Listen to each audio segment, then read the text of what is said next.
Hello students, welcome again. आज की अपनी इस क्लास में हम डिस्कस करेंगे एनालॉग टू डिजिटल कन्वर्टर। हमने अपनी प्रीवियस वीडियोस में डिजिटल टू एनालॉग कन्वर्टर का जो डिस्कशन है उसे कंप्लीट कर लिया है और उसी कंटिन्यूटी में आज हम एनालॉग टू डिजिटल कन्वर्टर, जिन्हें कि हम पॉपुलरली एडीसी के नाम से भी जानते हैं, उनको डिस्कस करना शुरू करते हैं। यहाँ पे जो हम टाइप्स पढ़ेंगे वो रहेगा, पहला टाइप रहेगा काउंटर और रैंप टाइप एडीसी, सेकेंड रहेगा डुअल स्लोप और dual ramp type ADC, third one will be successive approximation type ADC and fourth one will be flash type ADC. यहाँ पे ये जो हम एडीसी पढ़ रहे हैं ये बेसिकली एनालॉग क्वांटिटी को डिजिटल क्वांटिटी में कन्वर्ट करते हैं। मोस्ट ऑफ द टाइम ये एनालॉग क्वांटिटी जो है वो आपका एक इनपुट वोल्टेज होता है। तो ये जो डिस्कशन है ये डिजिटल वोल्ट मीटर की कैटेगरी में भी हमने डिटेल में पढ़ा है। और ये जो दो हमारे फर्स्ट टाइप ऑफ एडीसी हैं ये वही डिस्कशन कैरी ऑन करेंगे जो कि इंस्ट्रूमेंटेशन में डिजिटल वोल्ट मीटर सेक्शन में हम डिटेल में पढ़ते हैं। तो आप ये रैंप टाइप एडीसी या रैंप टाइप वोल्ट मीटर, दोनों का जो सर्किट डायग्राम है या दोनों का जो वर्किंग प्रिंसिपल है एज वेल एज उन पे जितनी भी स्टेटमेंट वाइज प्रॉब्लम बनती है वो सेम रहेंगी।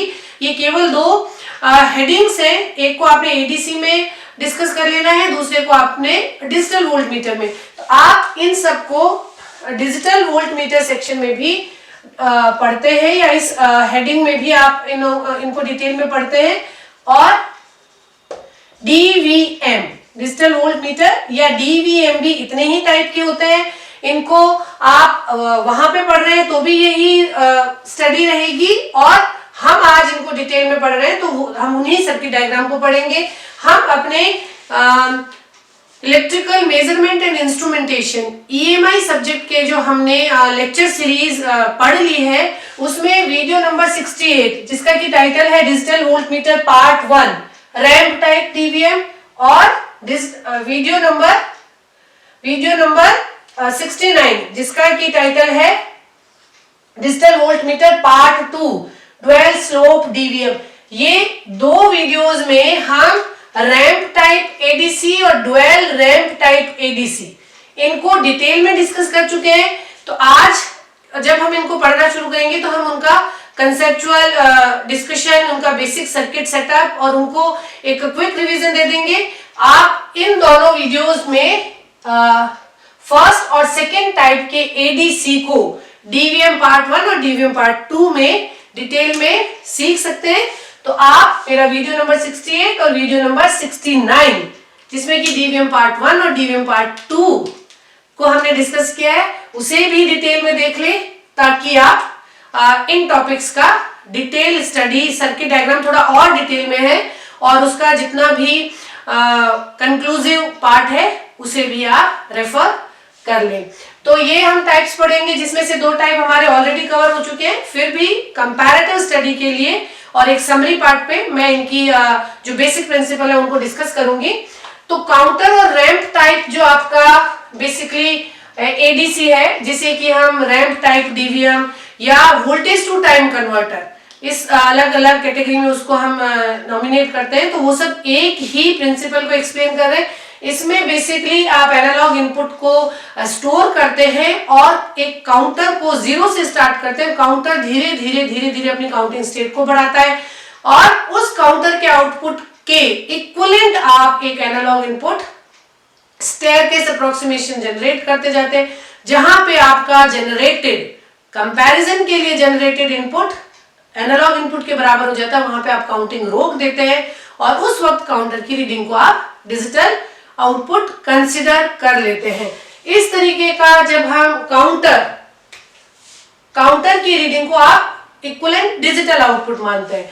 तो काउंटर और रैंप टाइप का जो भी आप एडीसी पढ़ेंगे उसमें अगर आप n बिट का डिजिटल डिस्प्ले करवा रहे हैं तो हो सकता है कि आप जब अपनी जो आपका इनपुट है वो मैक्सिमम पॉसिबल रेंज पे ही आया हो। उस टाइप के कन्वर्टर में आपको 2 raised to power n -1 और अगर क्लॉक पीरियड टाउ से जनरेट रिप्रेजेंट कर रहे हैं तो 2n -1 into tau, tau is clock period, इतना टाइम लग सकता है।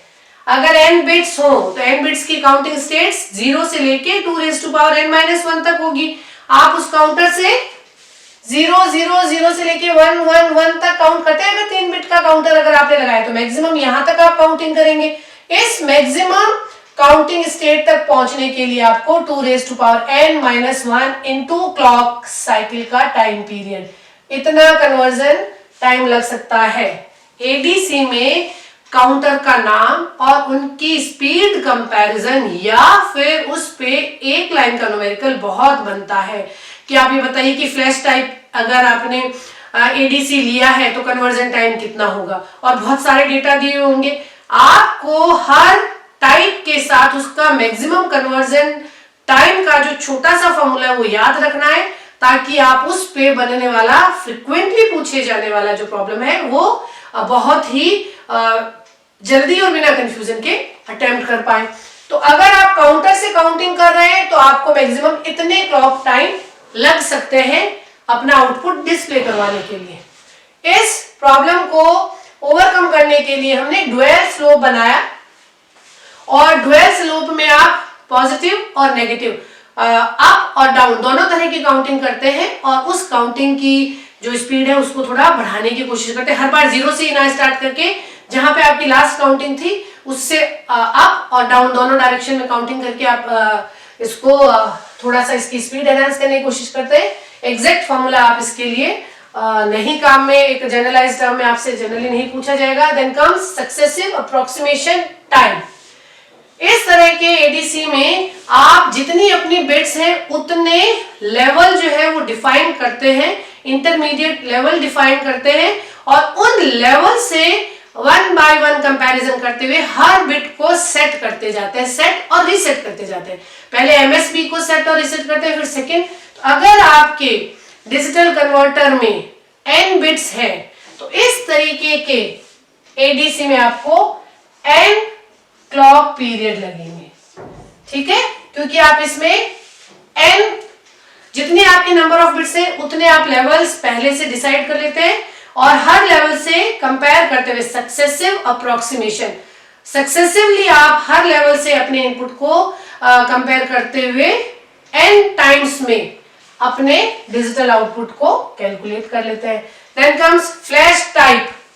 इसमें आप इनपुट को एक साथ बहुत सारे कंपैरेटर्स लेते हैं, बहुत सारे कितने, 2n-1, 2n-1 कंपैरेटर लेंगे आप, और एक साथ सभी कंपैरेटर में अपना रेफरेंस वोल्टेज और इनपुट वोल्टेज आप फीड करते हैं। सभी कंपैरेटर के आउटपुट को आप एक ही क्लॉक में कंपेयर करते हैं, और उनके आउटपुट स्टेटस के हिसाब से आप केवल 1 क्लॉक पीरियड, ठीक है, 1 क्लॉक पीरियड में आप अपना डिजिटल आउटपुट डिस्प्ले करवा देते हैं। तो सबसे फास्ट या हाईएस्ट स्पीड का एडीसी क्या हुआ, वो हुआ आपका flash type converter, flash type ADC, और इसमें केवल कन्वर्जन में केवल 1 क्लॉक पीरियड लगता है, लेकिन सर्किट सेटअप बहुत ही लेंदी रहेगा। आपको इतने सारे कंपैरेटर चाहिए होंगे अगर आप n बिट का एडीसी बना रहे हैं। तो ये समरी मैंने इनके बेसिक डायग्राम को डिस्कस करने से पहले आपको बताइए, because this is the most important discussion that is going to be frequently asked whenever there is a statement wise problem related to ADC। तो आप इसे अपने जो पर्सनल नोट्स बना रहे हैं उसमें इनके टाइप्स लिखें। जब आप एडीसी पढ़ना शुरू करें तो उसके नीचे आप अपने टाइप्स लिखें, और हर टाइप के साथ उसका कन्वर्जन टाइम जो है वो साइड में आप बोल्ड में लिख लें, तो रिवीजन के वक्त आप इन सेलिएंट फीचर्स को नहीं मिस करेंगे। ओके, तो ये हुए बेसिक टाइप्स जो आप पढ़ेंगे। तो हम पहला अपना टाइप रैंप टाइप एडीसी, इसे हम स्टडी करते हैं। रैंप टाइप एडीसी का ये बेसिक ब्लॉक डायग्राम मैंने बनाया है।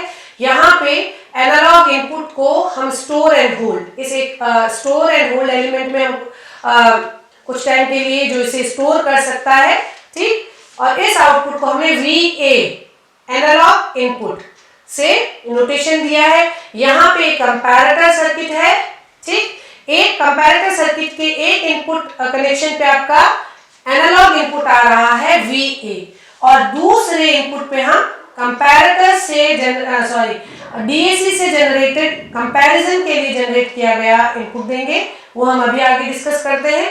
इस कंपैरेटर का आउटपुट इस कंट्रोल यूनिट को रन कर रहा है, जो कि क्लॉक को काउंटर तक फीड करेगा, और ये आपका क्लॉक इनपुट है, ये आपका काउंटर है। इस काउंटर में एक रीसेट कंट्रोल सिग्नल है जो हर काउंटिंग से पहले इसको 000 जितने बिट की आपकी काउंटर है उसे 000 पे रीसेट कर देता है। ये आपका n बिट का काउंटर है, जितने बिट का आपका ADC है उतने ही बिट का आपका ये n बिट का काउंटर है। इस n बिट के काउंटर से आपकी n आउटपुट लाइंस आ रही है। अभी अगर हम इसे NSB और इसे MSB कंसीडर करें तो इस डिजिटल आउटपुट को, जो भी काउंटर का प्रेजेंट स्टेट है, उसको ये DAC digital to analogue converter ये रीड करता है, और इसके इक्विवेलेंट एक एनालॉग वोल्टेज जनरेट करता है जिसे हम VC voltage for comparison. Okay, ये मैंने अपनी ईज ऑफ अंडरस्टैंडिंग के लिए नोटेशंस लिख दिए। V of analogue, V of comparison, ये है DAC।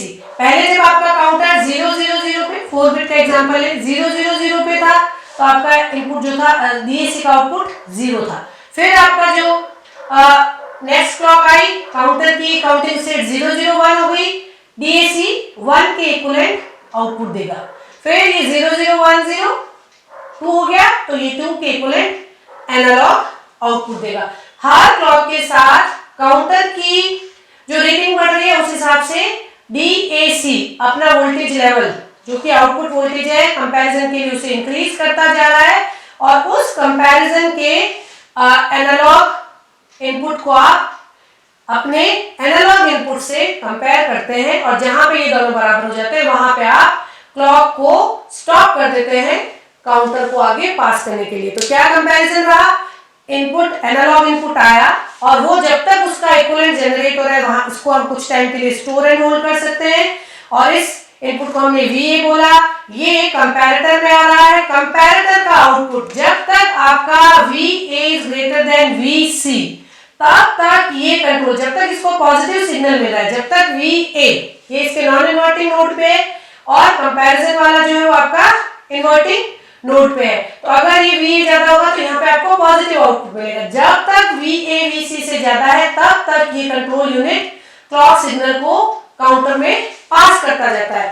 ठीक, जैसे मान लीजिए शुरू में इनपुट आया, यहाँ पे कंपैरिजन जो इनपुट था वो 00 था, कंपैरेटर ने पॉजिटिव आउटपुट दिया, ये क्लॉक जो थी कंट्रोल यूनिट ने काउंटर को ट्रिगर किया, काउंटर ने 000 से 001 पे काउंट किया, 1 के हिसाब से DAC ने एनालॉग वोल्टेज दिया, अब 1 के हिसाब से कंपैरिजन हुआ, फिर हमारा इनपुट हाई है, तो इस तरह से तब तक इसको क्लॉक मिलेगी जब तक कि VA कंपैरिजन के ये जनरेट किए DAC के आउटपुट से हाई है। जैसे ही आपका VA input voltage, input analogue voltage DAC के आउटपुट से कम होगा, यहाँ पे आपको एक नेगेटिव आउटपुट मिलेगा, और ये नेगेटिव पल्स जो है वो कंट्रोल यूनिट को इस क्लॉक को काउंटर पे देने के लिए रोकने का इंस्ट्रक्शन दे देगा। कंट्रोल यूनिट काउंटर को क्लॉक देना बंद कर देगा, वहीं पे काउंटिंग स्टॉप हो जाएगी।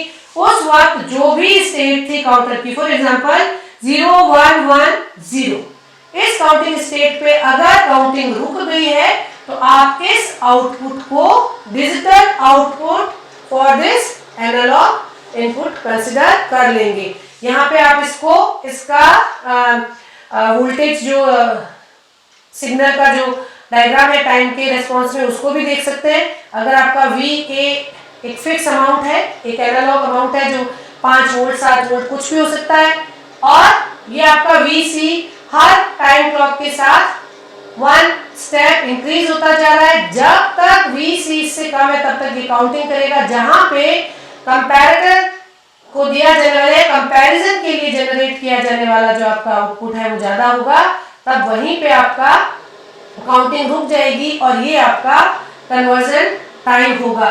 n बिट के काउंटर से मैक्सिमम जो आप क्लॉक सिग्नल उसे दे सकते हैं, that is 2 raised to power n-1।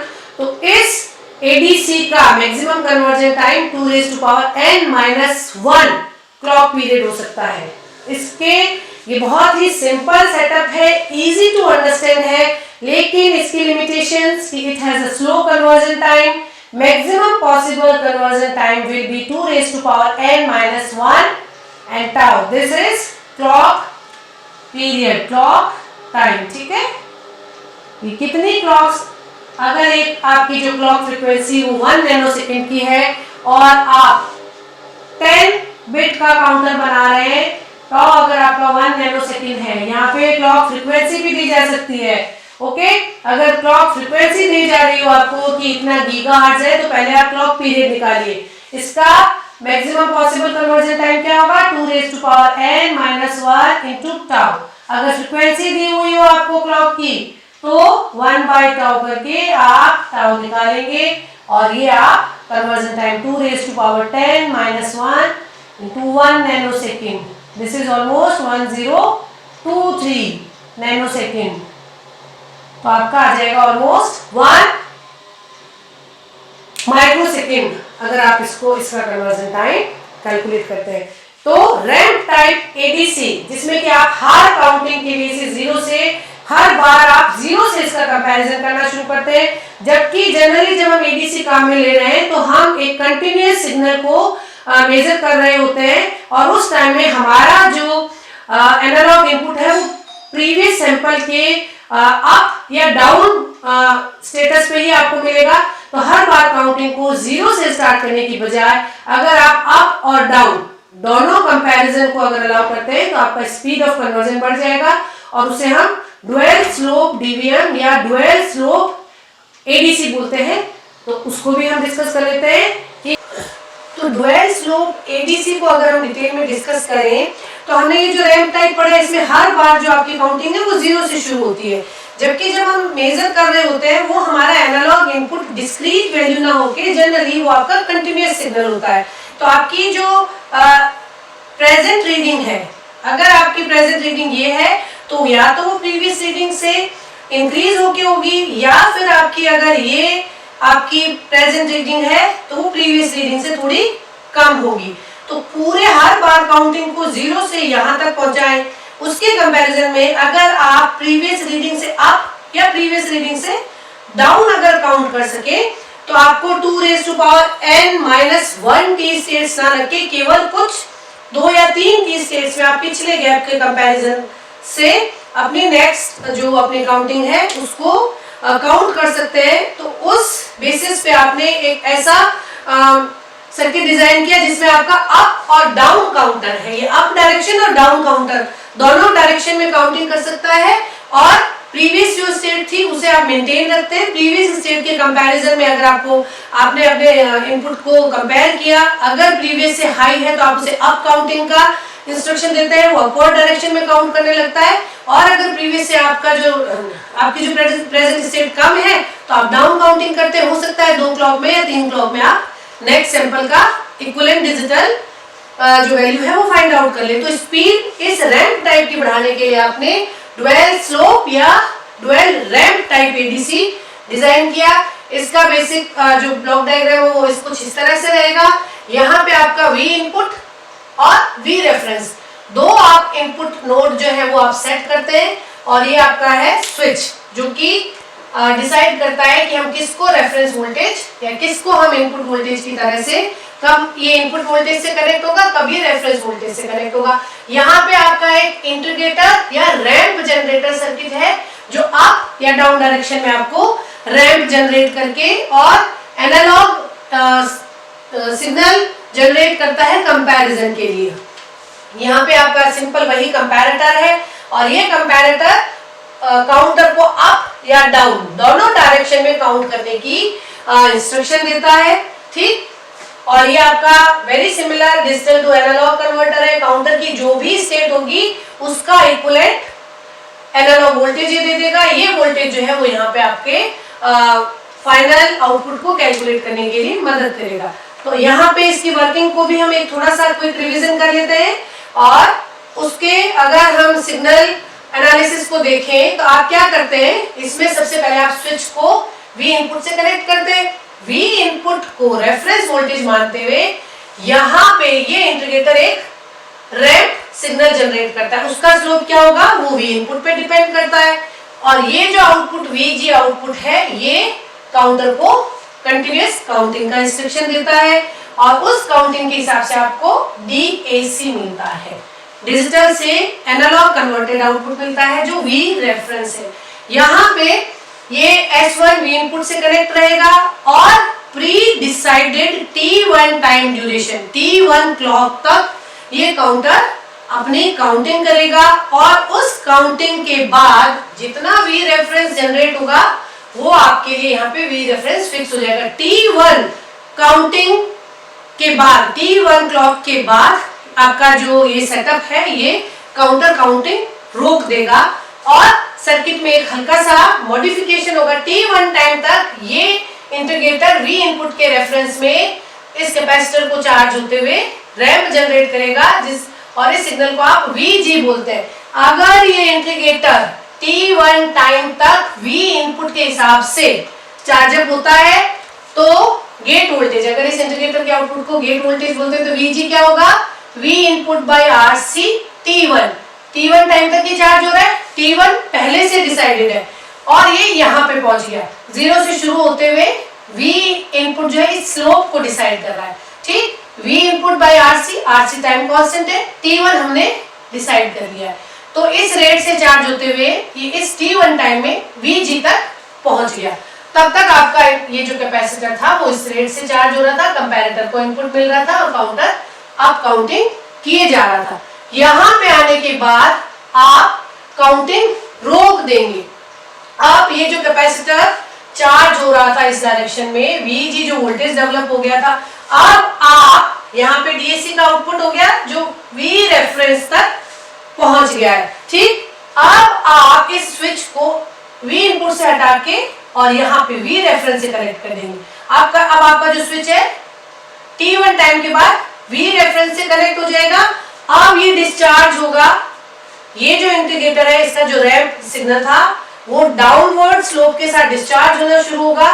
तब तक आप इसे डिस्चार्ज होने देंगे जब तक कि ये 0 ना पहुंच जाए, ठीक। और इस 0 पहुंचने तक इस पोलैरिटी के, इस कंपैरेटर के आउटपुट की पोलैरिटी चेंज होने तक आप इसे डिस्चार्ज होने देंगे। मान लीजिए इसे कंप्लीट डिस्चार्ज होने में T2 टाइम लगा, काउंटर ने T2 टाइम तक काउंटिंग की। पहले आपने काउंटर को एक फिक्स T1 टाइम तक काउंटिंग करवाई, एक फिक्स वोल्टेज V रेफरेंस जो था वो आपका, फिर आप V रेफरेंस आपको ऑलरेडी पता है कि कितना जनरेट हो गया। अब आप इस रेट से इसे डिस्चार्ज होने दे रहे हैं।